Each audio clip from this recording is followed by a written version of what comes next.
Bom dia, boa tarde, boa noite. Sejam todas e todos muito bem-vindas e bem-vindos ao 5º episódio do As Quartas Militamos, a nossa pauta semanal sobre diversidade e representatividade. Dessa vez, iremos falar sobre educação inclusiva no ensino superior. E aí, bora militar? As Quartas Militamos!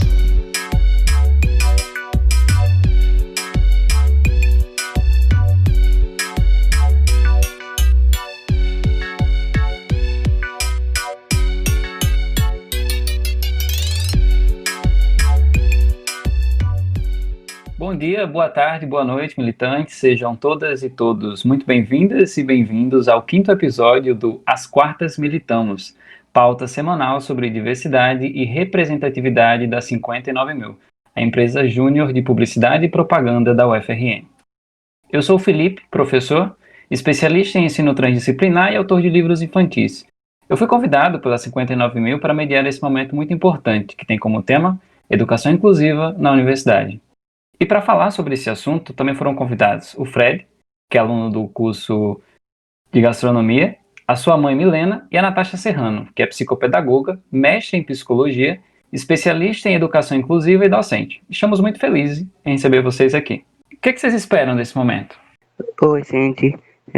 Eu sou Federico Augusto Silva de Carvalho, tenho anos de 9 anos. Eu sou Nuno Casa Gambia. Eu tô mental. Oi, pessoal, eu sou Milena, eu sou a mãe do Frederico, né, como ele já se apresentou aqui, tem 19 anos e é aluno do curso de gastronomia. Olá, pessoal, eu sou Natasha Serrano, pedagoga, psicopedagoga, mestre em psicologia, e é um prazer estar aqui com vocês, levando informação, principalmente quando envolve uma temática tão valiosa. Eu estou muito feliz com esse momento, fiquei muito emocionado com o convite e mais ainda em saber que um aluno que fez parte da escola que eu trabalhei, como o Fred, e reencontrá-lo agora num momento como esse. Acho que vai ser um momento muito importante, muito significativo e que vai trazer grandes contribuições para os nossos ouvintes, para as escolas, para os professores, para os gestores e para as pessoas que lutam por essa causa. Bom, e para começar o nosso papo de fato, eu quero saber de você, Fred. E aí, o que você mais gosta lá na sua faculdade? Então, amigos, meu curso de inclusão de cedo de perto, amigos, meu, eu tô feliz de parte. Estas muito professores, isso é top. Professores. Nossa, Fred, que legal. Eu fico muito feliz em ouvir o seu relato e fico pensando se eu tivesse a oportunidade de encontrar você também na universidade. Porque a gente já se viu algumas vezes na escola, né, no ensino médio, mas eu fico pensando que encontrar você de repente na universidade, na gastronomia, no seu curso, na sua formação, talvez eu não conseguisse nem falar, eu ia me emocionar muito. Então, eu fico muito feliz em saber que esse ambiente é tão importante para você. Fred, lá na faculdade que você faz o curso de gastronomia, o que você acha que é importante lá? O que é, de repente, assim, a coisa que você acha que é mais legal que você faz lá na universidade? Um terceiro de curso. Legal. Fred, e dentro desse curso, dentro dos processos que você já estudou lá, das atividades que você fez, das receitas, tem alguma receita, assim, que de repente você já fez, algum preparo, algum tipo de alimento que você achou mais legal de fazer dentro do curso? Duvida. Que legal, Fred. Fiquei até com vontade agora. Bom, Fred, muito obrigado pela sua fala. Hambúrguer. Hambúrguer? Legal. Deu até vontade de comer agora, viu, Fred? Tenho certeza que comer um hambúrguer feito por você vai ser muito diferente de comer qualquer outro tipo de hambúrguer. Que delícia, eu também quero, viu, Fred? Pois é. Fred, muito obrigado pela sua contribuição. E agora, direcionando um pouco as nossas perguntas para as nossas convidadas, como a nossa intenção aqui é sempre trazer um conteúdo de uma forma educativa e formativa, eu quero iniciar nosso papo, a nossa conversa, perguntando para vocês o que vocês acham que é a educação inclusiva? Então, educação inclusiva é a ponte para uma sociedade inclusiva. Afinal, quando falamos de inclusão, também estamos falando de equidade, e é necessário pensar em inclusão além do ambiente escolar, né? Quando a gente fala de educação inclusiva, a gente fala de um processo que atinge não só as famílias que têm pessoas, crianças com necessidades educacionais especiais, mas sim toda a sociedade. Afinal de contas, quando a gente ensina às nossas crianças, nossos adolescentes e aos nossos adultos a importância de respeitar as diferenças, nós estamos rompendo a barreira da escola e levando a informação do quanto é importante entender as diferenças para poder se relacionar e viver melhor em sociedade. Como mãe, né, de uma pessoa atípica, né, eu acho que essa questão da educação inclusiva é como a Natasha falou, né, vai além, né, da escola, né, porque é muito importante essa educação, né, para que lá fora as pessoas com necessidades especiais elas sejam aceitas, sejam bem vistas. A escola, a faculdade tendo esse olhar, né, para mais sensível, né, para com a pessoa atípica, né, e passando isso para os demais alunos, né, essa sensibilidade, essas pessoas lá fora, né, elas serão tratadas, né, como normais, né, como típicas. Muito importante essa discussão, porque muitas escolas, instituições universitárias e outros centros educacionais tratam e lembram da educação inclusiva apenas em datas comemorativas ou em eventos específicos.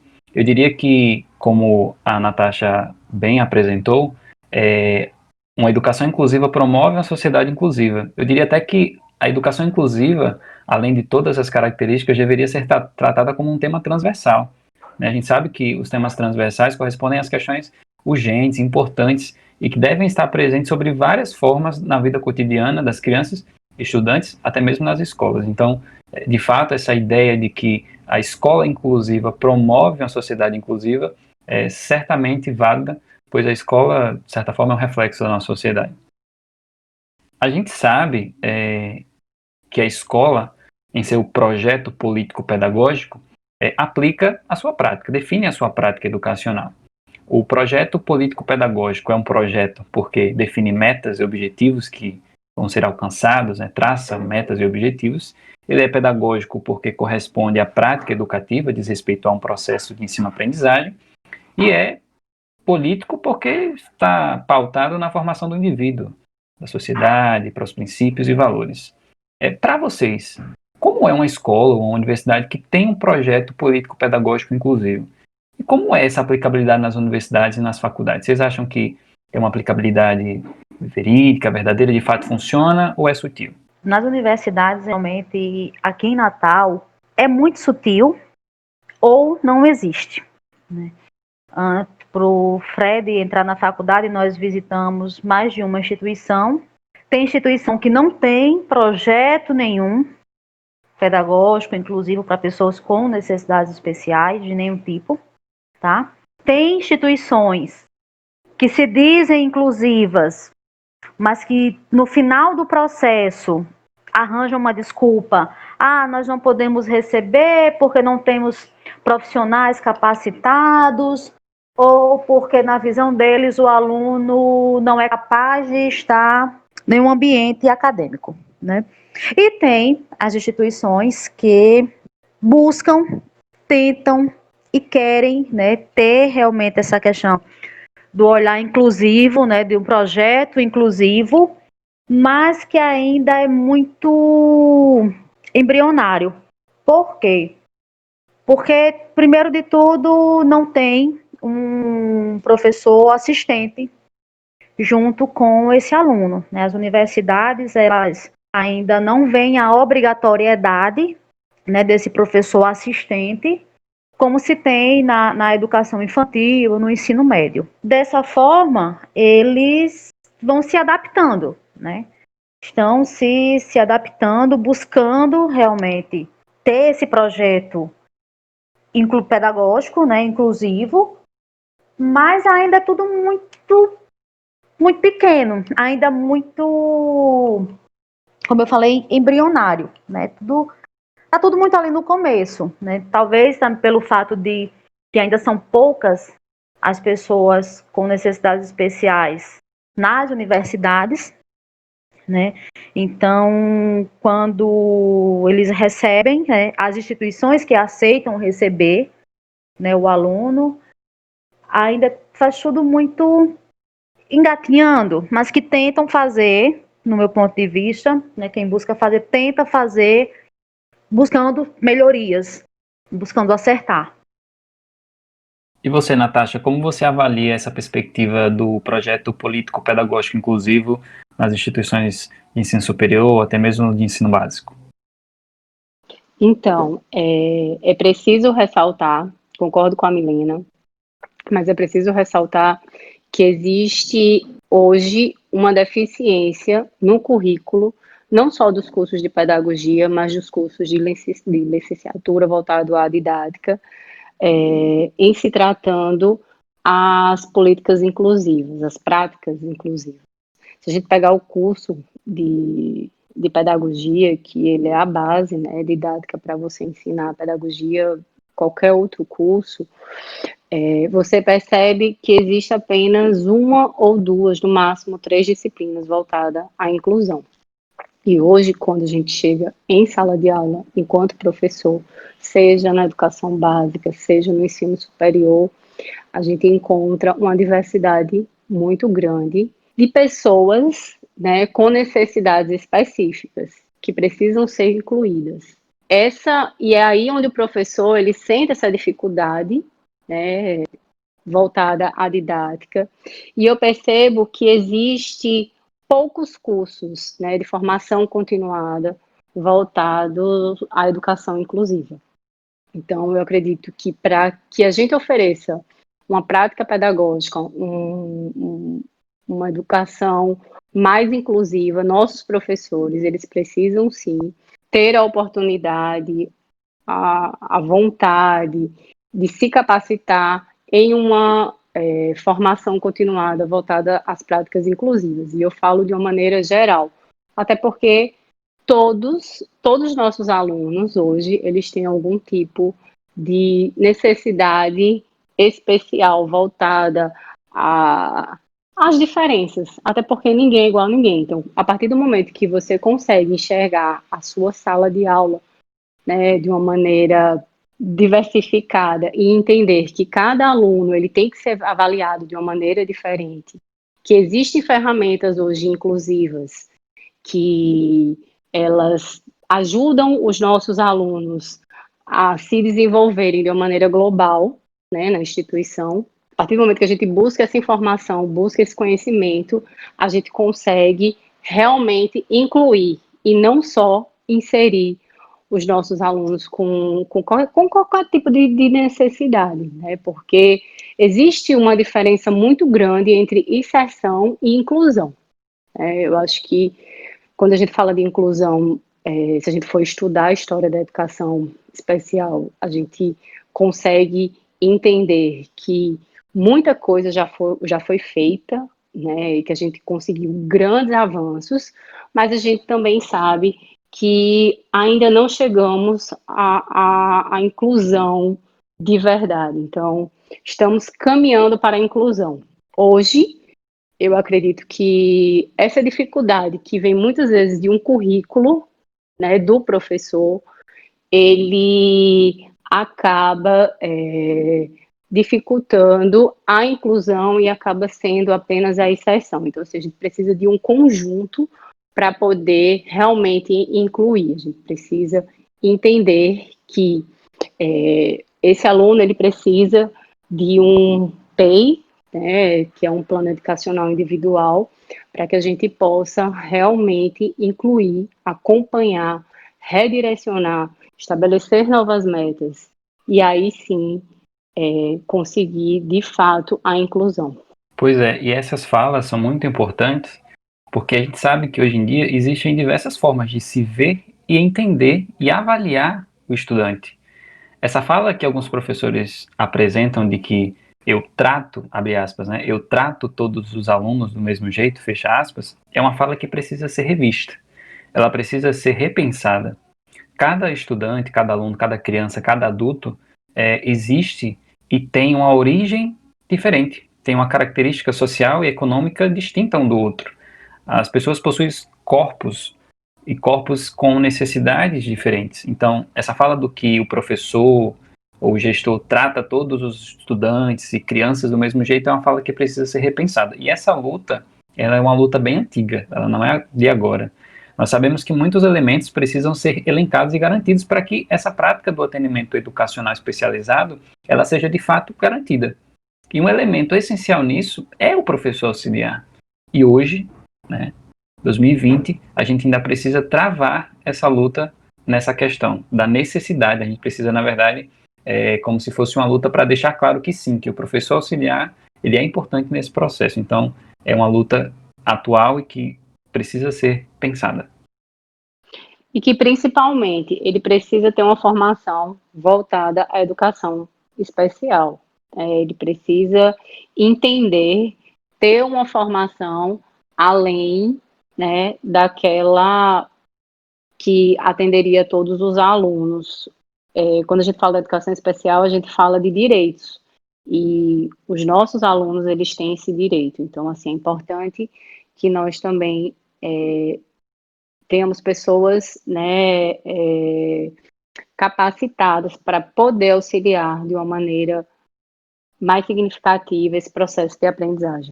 Pois é, e indo para um outro lado dessa discussão, porque essa face no processo de inclusão também existe, esse debate precisa ser feito, como nós podemos saber se uma prática pedagógica é de fato inclusiva?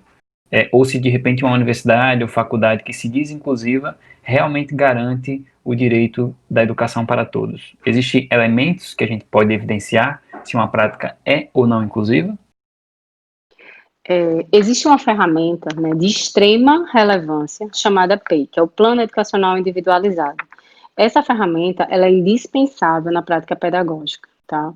E o ideal, independentemente das necessidades educacionais, seria que cada aluno tivesse o seu próprio PEI, né?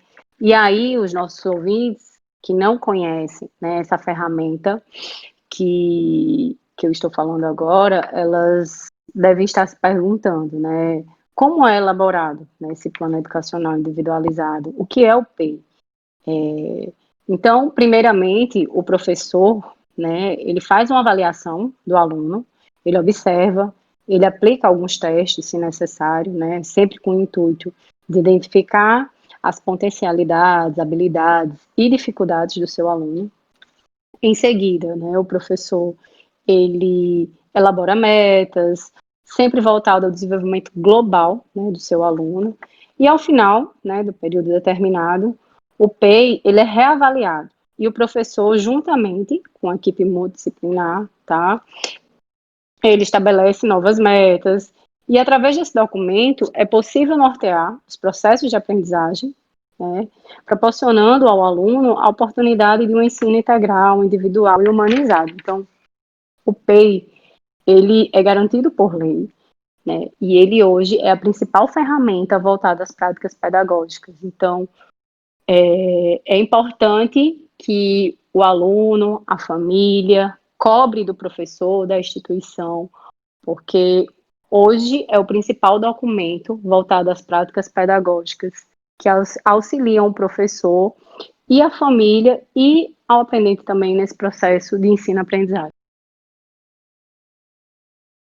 Como já havia falado anteriormente, as instituições de ensino superior aqui em Natal, né, ainda deixa muito a desejar nessa questão de inclusão. Porém, falando da instituição onde Frederico está estudando, né, eles, mesmo sem nunca ter tido contato com um aluno na condição dele, dão o seu máximo na busca de adaptar as atividades, né, dentro de todo o assunto que é dado. A atividade de Fred, ela é adaptada para as condições dele, dentro de todo o contexto. e a forma como eles chegam para explicar para ele, né, de uma forma também com que ele compreenda, né. Ainda estão se adaptando, a instituição está se adaptando, né, mesmo tendo outros alunos em outros cursos, né, com necessidades especiais, alunos com síndrome de Down, porém cada um tem as suas especificações, né? Então, ele, dentro do que foi ofertado pela faculdade, no meu ponto de vista, né, mesmo ainda sendo tudo muito, muito novo, sim, eles fazem sim o papel deles de inclusão, né, buscando sempre melhorar. Interessante essa nossa discussão.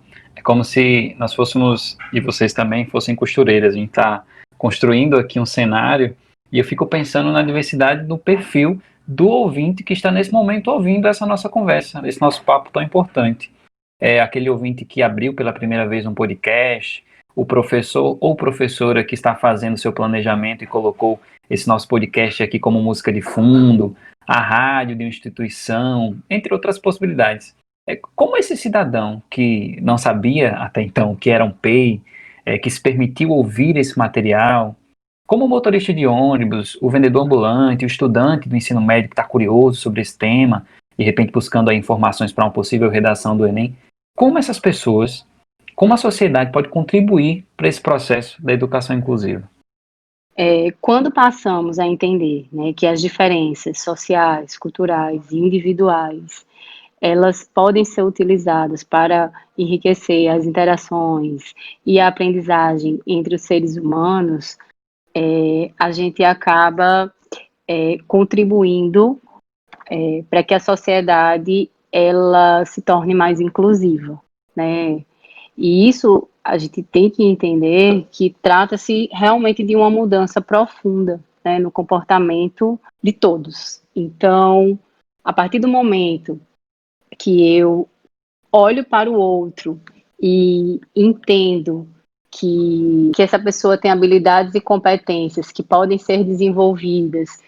Quando eu olho para o outro e eu consigo enxergar além de pequenas limitações ou de um CID ou de qualquer outra coisa que naquele momento, né, seja caracterizado por uma necessidade educacional, eu consigo construir uma ponte para que essa pessoa chegue mais longe. Então, assim, é importante que a gente, cada vez mais, né, independente da nossa profissão, desenvolva a empatia, entenda que ninguém é igual a ninguém, que todos nós, né, independente de um CID, temos dificuldades, temos nossas limitações, temos diferentes habilidades e competências. Então, muitas vezes, nós somos muito bons em uma coisa, na maioria das vezes, na verdade, somos muito bons em uma coisa, e não somos tão bons em outras, né? Isso faz parte, né, do nosso desenvolvimento. E assim também acontece com as pessoas, né, que têm necessidades educacionais especiais. Então, é impressionante quando você consegue mudar essa visão, quando você consegue enxergar o outro de uma maneira não limitante, você se abre para novas oportunidades, para aprender mais. Então é isso, é importante que a gente olhe para o outro e entenda que nós também temos nossas dificuldades, nós também temos habilidades e competências que precisam ser desenvolvidas, e que ninguém é igual a ninguém, que todos nós somos diferentes, e que o mais importante é que nós podemos aprender uns com os outros, e que essa diferença, ela é muito rica no processo de ensino-aprendizagem. Então, muitas vezes, nós aprendemos muito mais do que ensinamos. Então, a sociedade, quando a gente fala de uma sociedade inclusiva, a gente fala dessa troca, a gente fala de uma sociedade que não impõe limite, de uma sociedade mais empática, né, que olha para o outro, entende quais são as suas dificuldades, mas entende também que eu tenho as minhas e que a gente pode aprender junto. Respeitando, né? Eu acho que, como eu já havia falado, o respeito é a base de tudo. E quando respeitamos o outro, o espaço do outro, né, as necessidades do outro, os limites do outro, tudo caminha bem, porque ninguém é igual a ninguém. Todos somos, sim, diferentes. Ter essa sensibilidade de olhar para o outro e vê-lo como um indivíduo que ele é, e respeitar isso, né, respeitar o tempo dele, o espaço, é o que precisamos, né? Eu tenho muitos bons exemplos do que é inclusão, né? Até hoje, o meu filho nunca foi visto como incapaz, ou pelos amigos, pelas pessoas que nós conhecemos, né? E até mesmo por pessoas que não o conhecem, né? Que o veem pela primeira vez, né? Sempre o tratam como igual. E isso é muito importante, porque existem tantos relatos, já vi tantos relatos, né, com relação ao preconceito, né, seja independente da necessidade do outro, né, e termos esse olhar para com o outro, lembrando que o outro é um indivíduo, assim como eu, independente se ele tem uma necessidade física, uma necessidade mental, enfim, independente. Ninguém é igual a ninguém. E jamais seremos, não é verdade? Então, sempre respeitar o espaço do outro, ver o outro, né, como um indivíduo que ele é e aceitá-lo como ele é, né, sem virar o rosto ou sem achar que eles, né, são coitados, porque nenhum é coitado. É um ser humano, é um indivíduo capaz, como eu, como você, como toda e qualquer outra pessoa. Então, Milena, eu quero lhe parabenizar pela mãe que você é. Eu faço atendimento em consultório, acompanhamento, e eu percebo muitas vezes que, em alguns casos, a superproteção ela também acaba dificultando o processo de inclusão. É normal, a gente quer proteger, mas a partir do momento que a gente entende que o nosso filho ele é capaz, e ele é capaz de muito mais do que a gente imagina, que ele pode ir longe, e que na vida é assim, independente de ter uma necessidade educacional ou não, as pessoas elas arriscam e elas quebram a cara, e a gente tenta novamente, e é assim com todos. Então, nesse processo, a superproteção, em alguns momentos, ela dificulta esse processo de inclusão. Então, isso acontece muito mais do que a gente gostaria, enquanto profissional, que acontecesse. Mas a gente sabe que faz parte, a gente não quer que o nosso filho sofra, né? Então, assim, é muito doce, é muito bom ouvir uma postura de uma mãe, né, que realmente entende que é importante que o seu filho cresça, que seu filho entender quais são as habilidades, as competências que podem ser trabalhadas, lutar por elas. E quando você fala que não sentiu, né, que as pessoas respeitam, que você percebe, isso é muito fruto da sua prática enquanto mãe, né? Da maneira que você não só encara a inclusão, mas que você também proporciona a seu filho, né? Que proporciona a ele um mundo cheio de possibilidades. Parabéns, de verdade. Obrigada, Natasha. Mas assim, essa questão realmente da superproteção, nós nunca tivemos. Nós sempre protegemos, mas nunca super protegemos. Por quê? Desde que tivemos o diagnóstico confirmado que Fred era portador de síndrome de Down, nós como família, não só eu e o pai, mas a família toda, decidimos não, né? Tivemos a consciência de que ele não era nosso. Ele é do mundo, assim como qualquer outro, ele é do mundo. E um dia, ele não teria os avós, não teria os pais. E aí? E se ele for super protegido, como será a vida dele? Não, então não vamos super proteger, vamos proteger. E vamos criar e educar Fred para que ele seja do mundo. Do mundo no sentido de um indivíduo que anda sozinho de Uber, que vai para os atendimentos com o psicólogo, com a fono, com a psicopedagoga, ele vai e volta sozinho de Uber. Alguém que sai com os amigos, vai churrasco na casa de um, vamos para uma lanchonete. Ele vai sozinho de Uber, encontra com os amigos, quando termina, volta para casa. Então, criamos ele para que ele chegasse nesse ponto e fosse alguém independente, né? Fred fica sozinho em casa. Quantas pessoas com necessidades especiais ficam só em casa? Ele fica. Por quê? Porque ele foi educado a ter, foi ensinado a ficar em casa com responsabilidade, né? Fred, ele cozinha e cozinha muito bem. Ele não está fazendo gastronomia porque eu queria que ele fosse para uma universidade ou porque o pai queria que ele fosse para uma universidade. Não. Ele está fazendo porque ele quis fazer. Lutamos para que ele conseguisse chegar lá. Batalhamos bastante para que ele realizasse o sonho dele, o desejo dele. Mas conseguir isso vai depender só dele, né?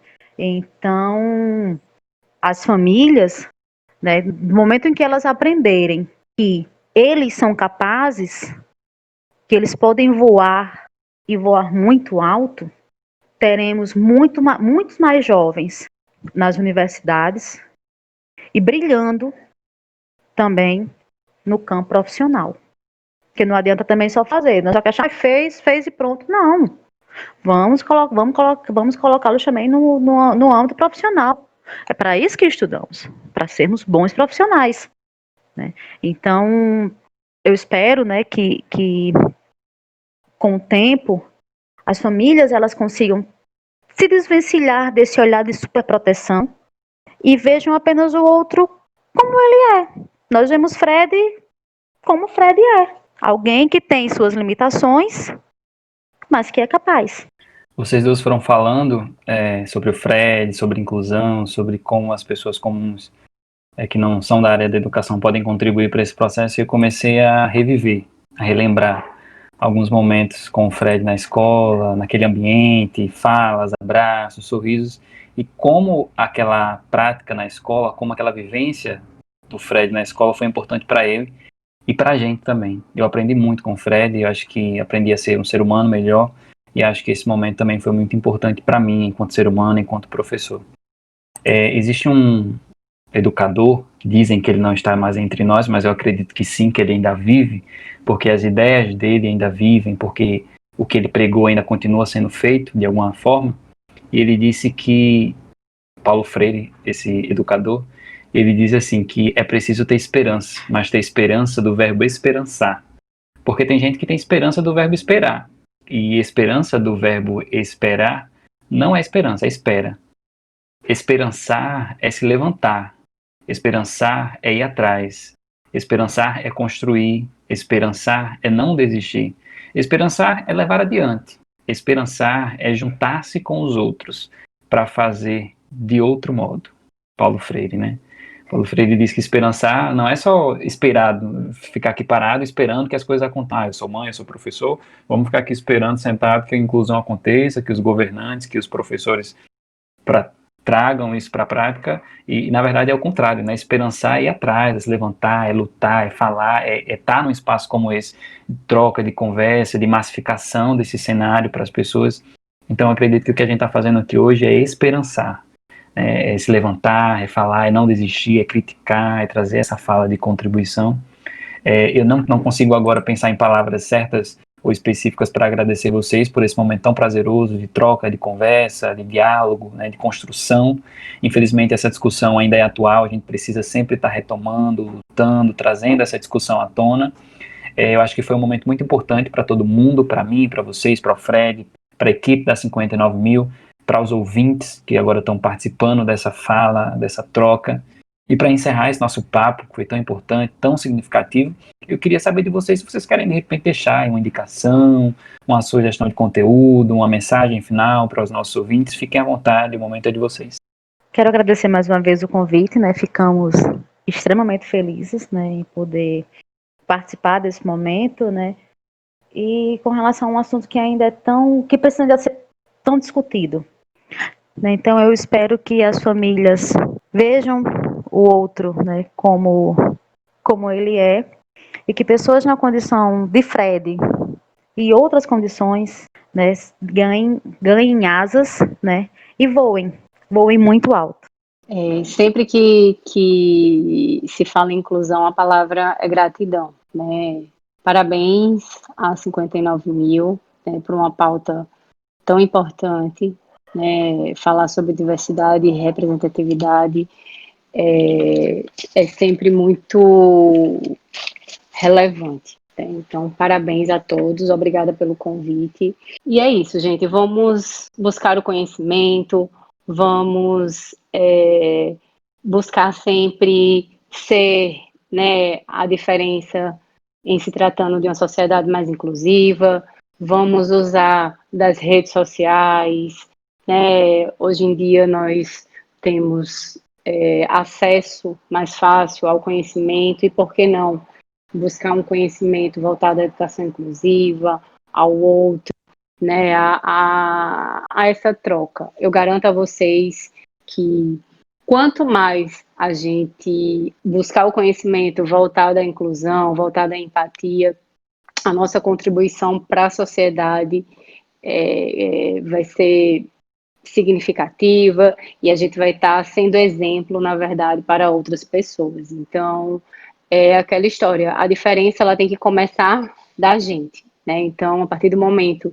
que eu busco a informação, que eu mudo as minhas práticas, independente de ser educador ou não, voltado a uma sociedade mais inclusiva, eu já estou mostrando e ensinando aos outros através do exemplo. Então, a gente sabe, né, isso hoje é cientificamente comprovado, que se ensina muito mais pelo exemplo. Então, a partir do momento que eu vou lá e ofereço ferramentas para uma sociedade mais inclusiva, eu estou mostrando para o outro que ele também é capaz de fazer e que juntos somos mais fortes e que juntos podemos sim mudar uma comunidade, mudar um ambiente, mudar a sociedade. Então, assim, é importante que a gente faça o nosso papel e que isso seja positivo e que isso seja também a nossa contribuição, né, diária para a sociedade. Então, enquanto esperamos a mudança, não precisamos, na verdade, contribuir para que ela ocorra. Pessoal, obrigado. Tenho muito. Tchau. Então é isso, gente. Eu fiquei muito feliz com o convite, né, em participar desse momento tão importante, tão significativo sobre essa pauta, sobre essa discussão. Fiquei mais feliz ainda em saber que, através dessa plataforma, ia conseguir conversar novamente com o Fred, né? Não esperava que fosse esse Fred, né? O nosso Fred, enfim. Vou aproveitar o momento também para, como dica, como orientação sobre essa discussão, falar um pouco também sobre o livro que eu lancei recentemente, né? O Coronavírus Nunca Mais. Ele é um livro infantil, virtual, totalmente gratuito, pode ser acessado aí através da plataforma do Recanto das Letras.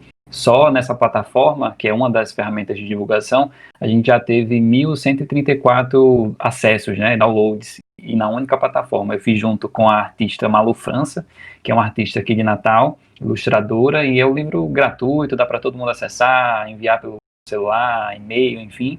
Então deixo também como dica para vocês. E a minha contribuição também vai ser para as crianças e professores também, que de repente precisem de algum tipo de material sobre essa discussão. Existe o livro infantil, que é da editora Tutpar, né, inglesa, e aí é um livro que diz que o título dele é Não Faz Mal Ser Diferente. É um livro infantil com muitas cores, pessoas que são diferentes, animais diferentes, e ele fala na linguagem das crianças sobre essa questão da tolerância, o respeito às coisas diferentes, às pessoas diferentes, Ele traz, por exemplo, não faz mal ter dentes pequenos, não faz mal usar cadeira de roda, não faz mal ter só um braço. Então ele começa a discutir um pouco com as crianças sobre essa questão de que as pessoas são diferentes, a gente precisa respeitar as diferenças. Então são 2 livros aí, as diferenças. Então são 2 livros aí que eu deixo para vocês como contribuição para as crianças, né, sobre essa nossa discussão. E agradeço pela oportunidade, pela participação de vocês. É isso. Espero que vocês aproveitem esse conteúdo, esse material seja enviado para os colegas de trabalho, professores, escolas. Sigam a 59 mil no Instagram, no Spotify, no YouTube. Compartilhem esse episódio. E a gente espera vocês aqui na próxima quarta com mais uma pauta incrível no As Quartas Militamos. Tchau, tchau. Um abraço a todos e até a próxima.